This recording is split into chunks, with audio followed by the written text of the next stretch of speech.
Mr. Perfect es el mejor luchador técnico que jamás haya pisado el ring.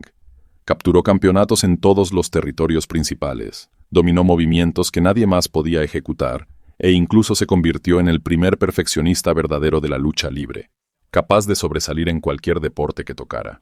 Sin embargo, en 2003, una decisión cambiaría todo, y no solo terminó con la carrera de Mr. Perfect, sino que trágicamente con su vida. En 1958, Curt Hennig nació en Robbinsdale, Minnesota. Era hijo de Larry "The Axe" Hennig, uno de los luchadores más respetados del negocio, absorbiendo conocimientos que le serían útiles en los años venideros. La lucha libre no era solo algo que veía en la televisión, sino la forma de vida de su familia. Mientras crecía, Curt mostró señales tempranas de que era alguien especial. En la escuela secundaria destacaba en todos los deportes. Los equipos de fútbol lo querían, los entrenadores de baloncesto intentaban reclutarlo, y él hacía que todo pareciera fácil. Pero a pesar de todas las oportunidades que tenía, Curt sabía exactamente lo que quería hacer con su vida. Al igual que su padre antes que él, el ring de lucha libre lo llamaba. Cuando Curt comenzó a entrenar con la leyenda de la lucha libre, Verne Gagne, quedó claro de inmediato que tenía un talento innato. Mientras que la mayoría de los nuevos luchadores necesitaban meses de práctica, Curt lo aprendía todo al instante, como si lo hubiera estado haciendo toda su vida.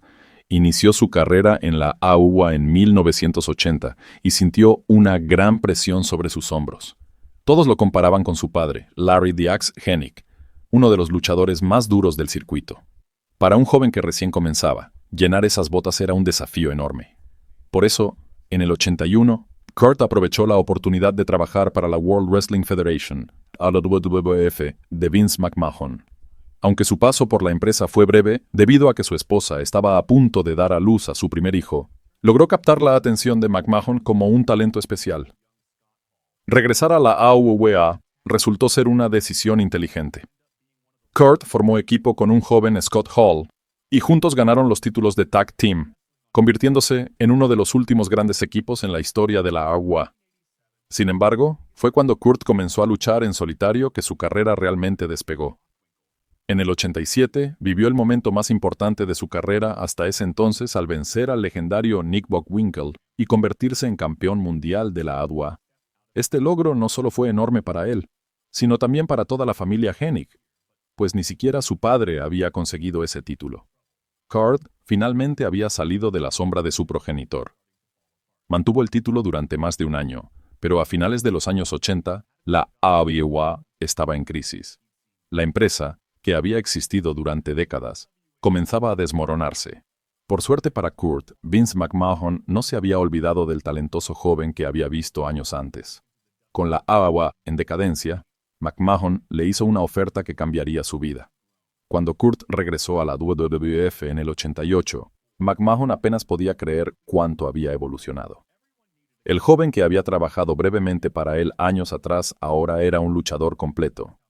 En la WWF, todos necesitaban un personaje que los hiciera destacar, y así nació Mr. Perfect. Aprovechando los antecedentes de Curt como atleta natural, McMahon sabía que tenía algo especial en sus manos. Se filmaron los icónicos comerciales de Mr. Perfect, donde realizaba hazañas deportivas imposibles, encestando tiros de baloncesto desde largas distancias, lanzando espirales perfectas en fútbol americano e incluso logrando juegos perfectos en boliche. Aunque algunas tomas requirieron varios intentos, la habilidad natural de Curt le permitía realizar la mayoría de estas proezas sin esfuerzo.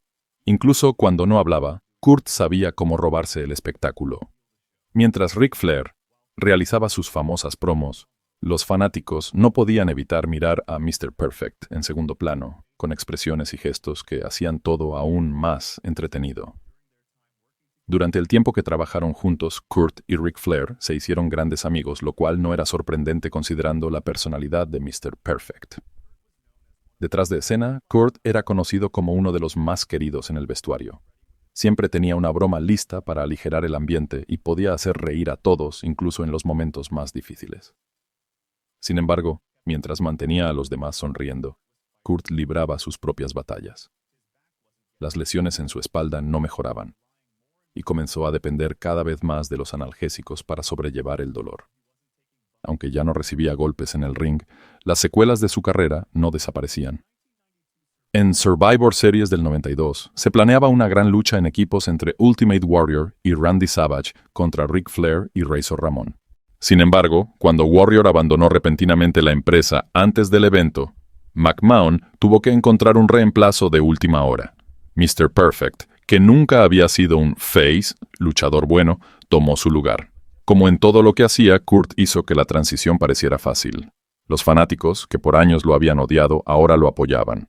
Su rivalidad con Ric Flair culminó en un combate de Perdedor abandona la ciudad en enero del 93, donde envió a Flair de regreso a la WWE.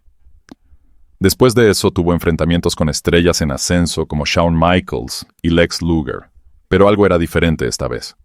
La triste realidad era que Kurt simplemente ya no podía moverse como antes, y tanto él como los fanáticos podían verlo.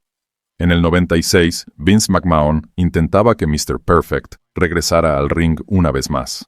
El momento parecía ideal, aunque Kurt estaba a punto de recibir un pago de $300,000 de su contrato de seguro, dinero que planeaba usar para su jubilación. Sin embargo, de la nada, Lloyd's of London se negó a pagarle. Kurt tenía sus sospechas sobre esta decisión, pensando que McMahon podría haber movido algunos hilos para obligarlo a volver al trabajo. Aunque nunca se demostró si esto era cierto o no, la situación dejó un mal sabor de boca en Kurt. Enojado por lo sucedido, se acercó a Eric Bischoff en WCW, buscando una nueva oportunidad. Su paso por WCW terminó abruptamente tras el infame Vuelo del Infierno.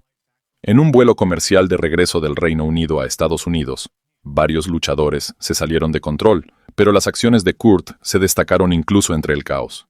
Después de haber bebido demasiado, se metió en un altercado con Brock Lesnar, que terminó con ambos hombres estrellándose contra la salida de emergencia del avión, un incidente que fácilmente podría haber terminado en tragedia. Cuando el polvo se asentó, varios luchadores perdieron sus trabajos, y Kurt estuvo entre ellos. Durante los siguientes meses, rebotó en la escena de la lucha libre independiente, tratando de mantenerse relevante en el negocio. En 2002, la historia de Kurt Hennig se acercaba a su trágico final. El 10 de febrero de 2003 tenía programado un combate en la Feria Estatal de Florida, como parte de su esfuerzo por regresar a la cima del negocio que amaba. Sin embargo, a las 10 p.m. ocurrió un momento que sacudiría al mundo de la lucha libre.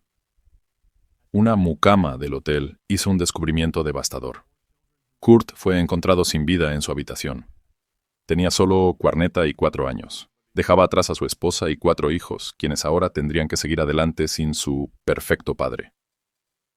El 26 de marzo de 2003, la oficina del médico forense del condado de Hillsborough publicó sus hallazgos.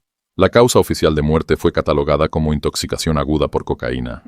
Sin embargo, como tantas muertes de luchadores de esa época, la historia completa no era tan simple. Para su padre, Larry "The Axe" Hennig, las cosas simplemente no cuadraban. En el libro The Pro Wrestling Hall of Fame, The Hills, Larry expresó sus dudas. A diferencia de muchos veteranos que guardaban su conocimiento para sí mismos, Kurt creía en transmitir lo que había aprendido.